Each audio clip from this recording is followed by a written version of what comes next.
Bismillahirrahmanirrahim. Assalamualaikum warahmatullahi wabarakatuh. Ketemu dengan saya lagi, Taufik Nugroho, Taufik Babe, nama panggilan saya. Oke, hari ini kita akan membahas tentang sebuah hari bersejarah di negara Indonesia. Sebuah hari yang mungkin nggak banyak kalangan yang tahu atau yang sadar, dan media-media juga sekarang jarang menyorot tentang hari bersejarah ini, yaitu di tanggal 9 April, Hari TNI Angkatan Udara.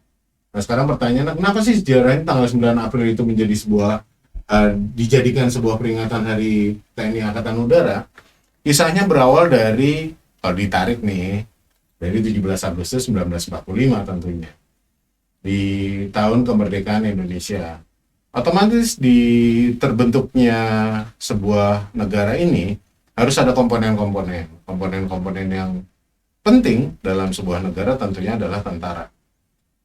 Dan di tanggal 23 Agustus 1945, pemerintah membentuk sebuah badan keamanan rakyat. Jadi bukan sebuah tentara, masih ini badan. Jadi mungkin sebuah lembaga di pemerintahan yang tentang keamanan, lebih tentang keamanan rakyat. Jadi memang ini akhirnya jadi sebuah cikal bakal Tentara Nasional Indonesia. Di BKR ini banyak dulunya tentara, dulunya pada saat ikut berjuang di tahun 1945. Mereka sudah mendapat pendidikan tentara, baik itu yang dari Belanda, dari KNIL, Koninklijke Nederlandse Leger, maupun dari PETA yang dididikan Jepang. Mereka menganggap bahwa BKR ini kurang pas untuk jadi sebuah badan ketentaraan atau sebuah tentara di sebuah negara. Jadi dibentuklah di tanggal 5 Oktober 1945 yang akhirnya dijadikan peringatan Hari TNI, Tentara Nasional Indonesia, di tanggal 5 Oktober ini. Dan disinilah terbentuk TKR, Jawatan Penerbangan. Jadi istilahnya jawatan. Kalau dulu istilahnya PJKA sebelum KAI, Jawatan Kereta Api. Nah, ini Jawatan Penerbangan. TKR, Tentara Keamanan Rakyat Jawatan Penerbangan. Istilahnya mungkin, ya kalau sekarang ya tadi angkatan. Tapi kalau dulu disebutnya Jawatan Penerbangan. Dan ini dikepalai atau dipanglimai oleh seorang yang bernama Suryadi Suryadharma. Nama beliau diabadikan menjadi nama lapangan udara, dan memang ini lapangan militer ya, lapangan udara militer yang ada di Kalijati. Mungkin masuk wilayah Subang ya, saya juga belum searching, kayaknya sih masuk wilayah Subang.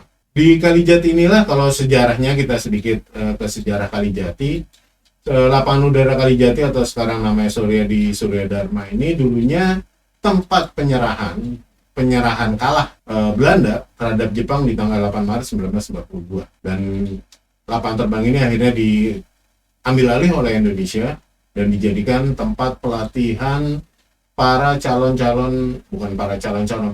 pilot-pilot helikopter TNI Angkatan Udara sampai saat ini. Nah, kemudian kita balik lagi sejarah TNI Angkatan Udara tanggal 9 April ini. Nah, kemudian di tanggal 23 Januari 1946, TKR berubah menjadi TRI, Tentara Republik Indonesia. Jadi udah jelas statement bukan Tentara Keamanan Rakyat, tapi jelas menggunakan nama Indonesia, Tentara Republik Indonesia, TRI. TRI inilah kemudian di tanggal 9 April, jadi tanggal 23 Januari 1946, berarti sampai di situ masih TRI Jawatan Penerbangan. Kemudian di tanggal 9 April 1946, di tahun itu pula TRI berubah menjadi AURI, Angkatan Udara Republik TRI Jawatan Penerbangan berubah menjadi Angkatan Udara Republik Indonesia. Dan disinilah akhirnya dari peristiwa ini dijadikan sebagai Hari TNI Angkatan Udara. Ada hari bersejarah lagi yang berhubungan dengan TNI Angkatan Udara, tapi nggak 9 April ya. Kalau 9 April nanti setelah ini ada lagi yang kita bahas. Jadi kita bahas dulu yang masih berhubungan dengan TNI Angkatan Udara, yaitu di tanggal 29 Juli. Kalau peristiwanya terjadi di tanggal 29 Juli 1947. Jadi kurang lebih 1 tahun 3 bulan setelah terbentuknya AURI. Ada 2 peristiwa dalam satu hari ini yang berhubungan dengan TNI Angkatan Udara. pada saat itu masih namanya AURI. Jadi di tanggal 29 Juli 1947 ini, yang pertama berita gembira untuk TNI, untuk Indonesia tentunya. Karena di pagi hari ada Kadet Mulyono, Kadet Suharnoko, dan Kadet Sutarjo itu melakukan sebuah serangan udara pertama Indonesia dengan menggunakan pesawat Cureng dan pesawat Bunte, sisa dari Angkatan Udara Jepang. Mereka melakukan serangan di 3 kota, yaitu di Ambarawa, Salatiga, dan Semarang. Mereka melakukan pengeboman terhadap markas-markas Belanda yang ada di ketiga kota tersebut. Jadi dengan pesawat rampasan yang bisa dikatakan mungkin pesawatnya sudah, ya bisa dikatakan sudah tua lah ya, dengan kemampuan mesinnya yang ya sisa Jepang, ya walau-walau apakah bernilai juga sebagus punya Belanda, itu jauh lah, bisa dikatakan jauh lah. Nah, mereka melakukan serangan pemboman ini dengan pesawat yang pesawat tua dan ala kadarnya, dan sukses melakukan pengeboman ini. Walaupun ada cerita di sebuah film zaman saya kecil itu suka disetel oleh TVRI ya, zaman masih ada cuma satu TV, yaitu Serangan Fajar judulnya. Saya ingat banget itu. Itu berkisah tentang serangan 3 kadet ini ke markas-markas Belanda di Ambarawa, Salatiga, dan Semarang. Jadi kisahnya cukup unik. Pada saat, saya kurang tahu pilot yang mana, pesawat yang mana, yang jelas bomnya itu macet. Di film itu dikisahkan, dan ini memang terjadi.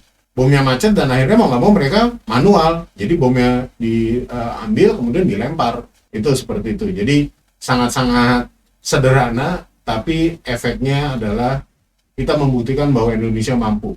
47 berarti sebelum sampai 2 tahun kurang, kita berhasil melakukan serangan udara. Sebuah prestasi yang cukup membanggakan bagi Indonesia saat itu.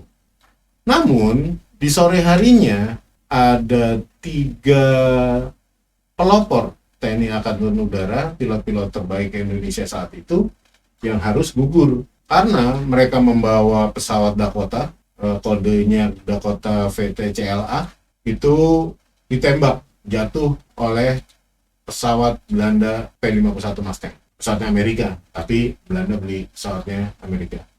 Di pesawat itu nggak bawa tentara, di pesawat itu nggak membawa airborne tuh istilahnya, pasukan-pasukan yang terjun payung, nggak, tapi membawa obat-obatan dari India, kebutuhan Indonesia saat itu.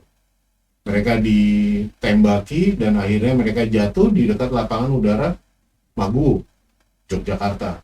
Salah satu dari 3 orang itu, Adi Sucipto, dijadikan nama lapangan terbang di Jogja.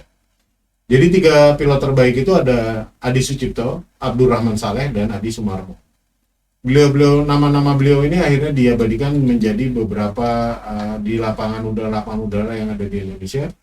Seperti tadi yang sudah saya katakan, Adi Sucipto digunakan untuk lapangan udara di Jogja, kemudian Abdurrahman Saleh itu di Malang, kemudian Adi Sumarmo itu di Magetan. Nama daerahnya Mas. Dan itu cukup shock lah, karena mereka bisa dikatakan pilot-pilot terbaik yang ada di Indonesia saat itu. Jadi banyak kehilangan. Walaupun 3 orang, tapi cukup kehilangan TNI Angkatan Udara dengan gugurnya beliau bertiga ini. Sekali lagi bahwa itu adalah yang harus terjadi pada saat perang, dan resiko yang memang mau nggak mau harus ada penerusnya. Dan akhirnya alhamdulillah sampai sekarang Indonesia punya penerbang-penerbang handal, punya pesawat-pesawat juga yang lumayan handal, dan cukup diperhitungkan di dunia militer penerbangan. Nah, satu lagi nih yang unik di tanggal 9 April adalah dulunya tanggal 9 April itu selain hari TNI Angkatan Udara juga hari penerbangan Indonesia. Mungkin karena di awal dipikirnya karena ini TNI Angkatan Udara berhubungan dengan penerbangan, ya udahlah sekalian dijadikan hari penerbangan. Namun akhirnya mungkin dilihat, oh ada satu peristiwa yang kayaknya lebih pas deh kalau tanggal peristiwa itu dijadikan hari penerbangan, yaitu di tanggal 27 Oktober 1945. Agustus, September, Oktober, 3 bulan setelah Indonesia merdeka. Jadi kalau tanggal 27 Oktober tanggal 28-nya Sumpah Pemuda. Jadi untuk memperingati 17 tahun Sumpah Pemuda, itu ada inisiatif dari, bisa dikatakan teknisi-teknisi ya, atau orang-orang yang memang dulunya pada saat Belanda itu mereka memiliki kemampuan di dunia penerbangan. Walaupun itu penerbangannya penerbangan militer. Jadi di tanggal 27 Oktober 1945, itu teknisi dan salah satu penerbang Indonesia yang sudah mendapatkan sertifikat atau brevet lah. Kalau di dunia pilot biasa disebutnya brevet. Brevet penerbang tempur oleh Belanda, yaitu Agustinus Adi Sucipto yang tadi di tahun 1947 harus gugur karena ditembak oleh pesawat Belanda. Beliau berhasil menerbangkan pesawat Cureng yang di tailnya, di buntutnya, di radarnya itu dibuat tanda bulat, kemudian diberi warna merah putih. Dan itu dijadikan hari penerbangan, karena itu bisa dikatakan penerbangan pertama oleh bangsa Indonesia sendiri, even itu pesawatnya pesawat Jepang. Tapi bangsa Indonesia berhasil menerbangkan pesawat di sekitar lapangan Maguwo dan berhasil mendarat lagi. Nggak cuma terbang dan tidak mendarat lagi, tapi terbang dan mendarat lagi tentunya. Dan itu kayaknya lebih pas deh kalau dijadikan itu hari penerbangan. Ini sekilas sejarah yang terjadi di tanggal 9 April. Mudah-mudahan ini menjadi sebuah ilmu baru atau pengetahuan baru bagi teman-teman para pencinta sejarah. Dan mudah-mudahan juga Indonesia tetap maju, TNI Udara tetap maju, pesawat-pesawatnya tambah canggih-canggih, dan kita bisa menjaga udara Indonesia, menjaga wilayah Indonesia dengan baik dan berdaulat. Dirgahayu TNI Angkatan Udara. Assalamualaikum warahmatullahi wabarakatuh.